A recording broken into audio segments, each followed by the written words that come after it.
ইয়েলোটা করে নাও। হচ্ছে দিশানির হয়ে গেছে, হয়ে গেল।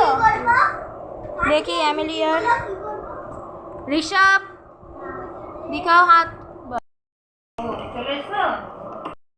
এটাকে খোলো তো অ্যামেলিয়া, একটা একটা করে। তোমার এইটা হয়ে গেছে, স্কেচ পেন দিয়ে করা হয়ে গেছে। এবার আমরা চামচগুলো, নিউ চামচগুলো আগে খুলবো। হ্যাঁ যাও যাও মা যাও। চামচটা খোলো, এক হাত দিয়ে পারছে না আন্টি। লাগাও লাগাও। দেখি ঋষভ কি করছে, কালার করছে পিককের। দিশানির স্টার্ট হবে পিকক। প্রথমে ব্ল্যাক বর্ডার করতে হবে স্কেচ পেন দিয়ে। Sketch pen, where is our sketch pen? Pratyasha কি করছে, স্পুন লাগাচ্ছে। পিককের একটা আপ সাইডে, একটা ওপরে, একটা মাঝে সোজা, আর একটা নিচে, লাইক দিস।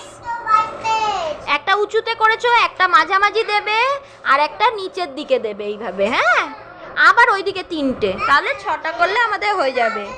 এইসে আমি করছি, দাঁড়াও। ইসে Nidhi, colour finish, very good, you are done already. আচ্ছা, रेड করবে? তোমার পিকক रेड কালারের, ঠিক আছে। तुम करो, तुम अपना करो, वो तो बच्चे है ना, उसको थोड़ा सा करने दो। সবার হচ্ছে, দিশানির হচ্ছে। দিশানি একটু হাতটা সরিয়ে দেখাও। How it's going on, very good. Next.